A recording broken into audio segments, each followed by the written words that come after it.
Hi, my name is Cosette, and this is my presentation on how mental health and wellness can be addressed in an English language arts classroom setting.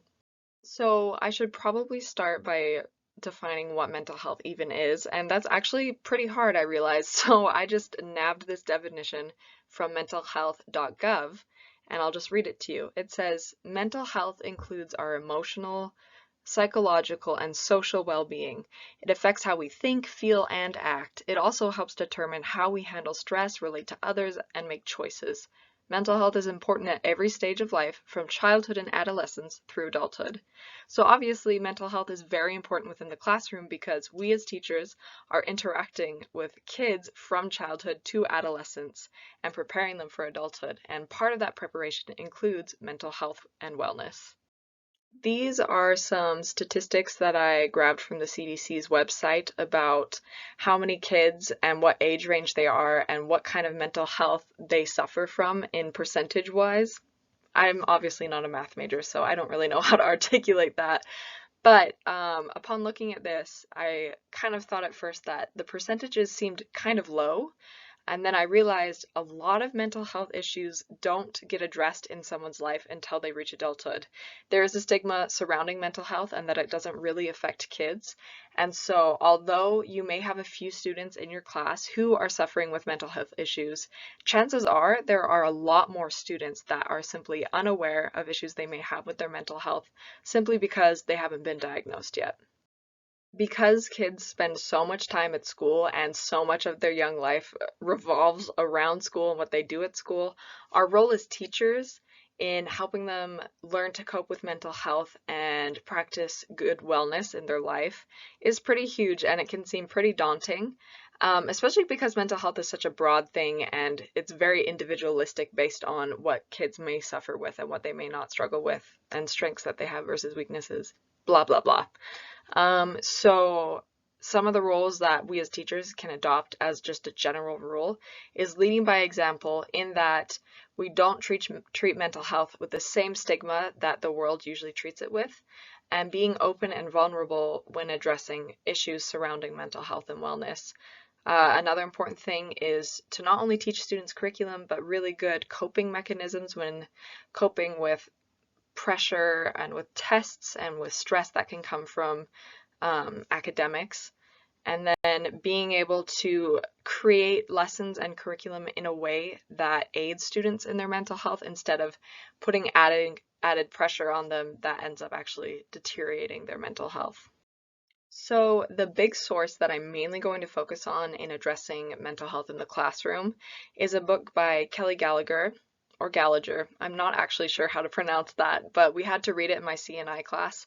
And I really grew to like this book because I think he's a genius teacher and has lots of great ideas for implementing writing strategies in the class and getting kids excited to write and excited to apply their writing techniques to the real world.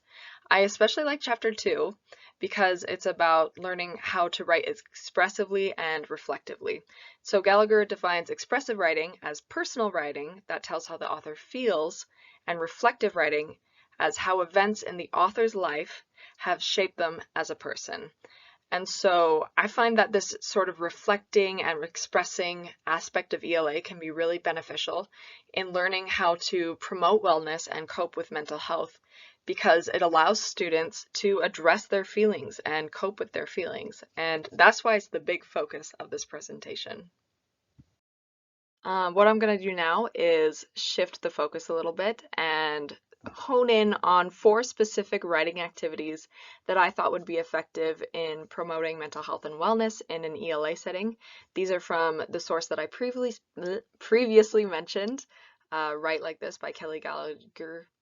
Still don't know how to pronounce his name. I've also supplemented these activities with resources that I think would help enhance them in a more lesson type setting, and just give students examples of exploration and how to participate in the writing activities themselves. So without further ado, let's get on this ride together. Let's do it.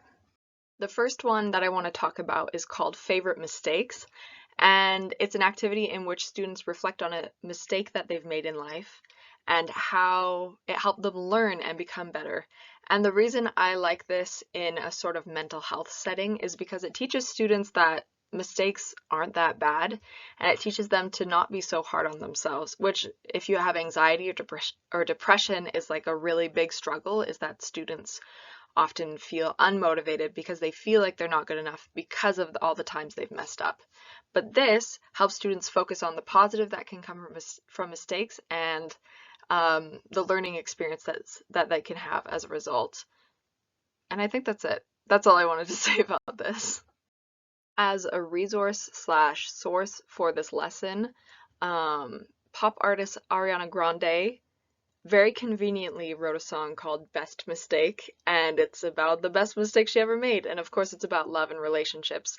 But lyrically, it's actually kind of good because it talks a lot about differences between people and learning how to address feelings and be vulnerable.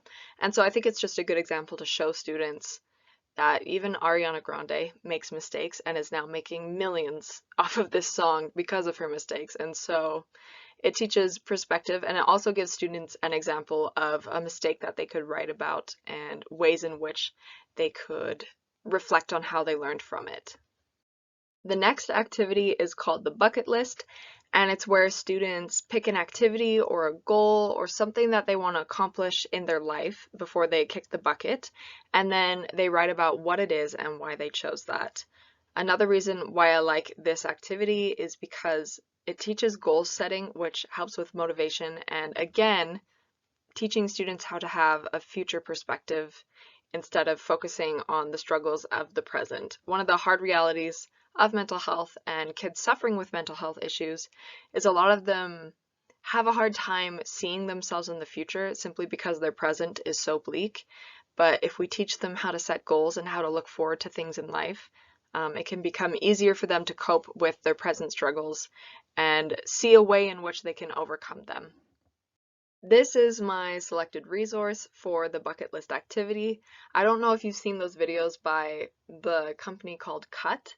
I think they're just like a YouTube company, or I don't know exactly what they do, but they like to make these videos where they ask 100 people a question, and in this particular video, it's what's on their bucket list. I like this resource for a few reasons. One of them being is that it's very diverse, and students having the opportunity to see themselves represented in media is actually a really good aid for mental health. It helps them feel like less of an outsider and helps them find ways in which they can relate to those around them. The goals listed in this video are very wide and broad and diverse, and so it's kind of a good way to get students brainstorming about what their goals in life might be. And yeah, I think it's just a good little resource, and so I thought I'd put it in here. Hope you enjoy it. This next activity requires a lot of vulnerability and reflection and really tests the kids and causes them to expand their horizons and challenge themselves in their expressive and reflective abilities. It's called a hard moment, and basically the students are required to reflect on a time in their lives that may have been tricky and talk about what was hard about it and what they learned from it. Mental health wise, this exercise is super beneficial because half of the battle is just learning how to express how you feel and finding a place to talk about it. A lot of people struggle with that because it's scary, and it calls for them to be very vulnerable with people. And so having students practice that by writing it down on a piece of paper is a good way to get them on the path of being able to talk about their feelings and reach out for help. By focusing on what they learned from hard experiences as well, it helps students develop a sense of hope when they're faced with challenging times, because if they have the ability to reflect on past experiences and find the good in the hard times, then they'll be able to apply that to the future. And everybody has hard times, and so this is very applicable to the lives of students, and I think really effective in promoting wellness and mental health. A really good example of this sort of reflection is a TED Talk by this Tara lady. I'm not even going to try and pronounce her last name, but it's called The Gift of Hard Times, and she talks a lot about learning to not be caged by your mind and discovering your identity through hard times. So I think it's a good example for the students to see how beneficial it is to use your voice to express how you're feeling and address your feelings. And something that I like is that she promotes the idea that it's okay to be emotional and it's okay to feel things as a human. It's okay to feel angry, it's okay to feel sad, along with feeling joy, which I think is something that we struggle with as a society. We don't value feelings as much as we should. And so this is a good resource for helping students realize that it's okay to have a voice and it's okay to use that voice to let others know that you're struggling or to address struggles within yourself. This last activity blew my mind. Where's the title? There it is. It's called Reverse Poems, and it's definitely my favorite. It's a little bit tricky to explain, but essentially students are required to write a poem which has one message when read normally, but when read in reverse teaches an entirely different lesson. I don't know if I did a good job explaining that, so I'll just show you an example on the next slide. So this is an example of a reverse poem. It's called Dyslexia. It was actually written by a 10-year-old girl. I couldn't find her name anywhere, so maybe she wants to be anonymous, but I'm going to show you how it works by reading it first, top to bottom. It says, I am stupid. Nobody would ever say I have a talent for words. I was meant to be great. That is wrong. I'm a failure. Nobody could ever convince me to think that I can make it in life. It's pretty dismal, but when you read it bottom to top, it's an entire plot twist. It's incredible. It says, I can make it in life. Nobody could ever convince me to think that I'm a failure. That is wrong. I was meant to be great. I have a talent for words. Nobody would ever say I am stupid. So that's the idea of a reverse poem. And this is like a pretty good example. The key to a reverse poem is really in the transitions you use. And obviously it's something that you can implement in younger grades as well as older grades. Here I have another example of a reverse poem. It's a lot more advanced. It's called Dear Humanity, It's Time to Give Up, and it's about 2020, so it was a little close to home to listen to, but I thought it was very interesting. And what's cool about reverse poems is that mental health wise, it requires students to look at an issue from two perspectives. One of the things about mental health that's challenging is that it often feels like you have blinders on. You can't really see past your own issues and struggles, and it's hard to see the world around you and how it works and what may be good in your situation. So, as a lot of these assignments have been about learning from hard times, the reverse poem also helps with that, and it's very artistic, which sometimes makes it easier for kids to express themselves. I also linked a template. I don't know.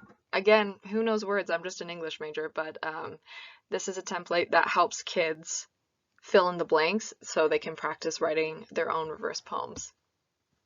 So we finally made it to the conclusion, and I feel like I've barely scratched the surface in addressing mental health in the classroom and promoting wellness. The truth is that it's a tough subject to address, and I know me as a teacher, I'll never be able to address it perfectly. And I'm not saying that these activities are going to cure your students of their mental health issues and make their lives perfect. But what I'm getting at is that when combating mental health and promoting wellness, expression plays a huge role in healing and in comprehension. And so English language arts are it's a really good place to practice expression and reflection. Like I said, it's not going to cure your kids, but it will certainly help them come to terms with their feelings, which is the first step of addressing mental health and potentially recovering. The notes that I put on this slide is that we have a responsibility not to just teach curriculum, but to teach coping mechanisms and promoting mental health and wellness as such. And then again, expressing feelings will help with wellness. I know for me, it definitely has. And even as teachers, we can use these strategies to help with our own mental health because life is crazy, especially during a pandemic. And as long as we have a place to talk about it and understand each other, things can get better. So those are the activities that I thought were cool and that would help with the things that I just outlined. I will post the resources and I encourage you to take a look at them because I thought they were pretty cool and I wouldn't pick them for no reason. But thank you for tuning in, and I don't really know how to close this. Make good choices. Remember who you are. Peace.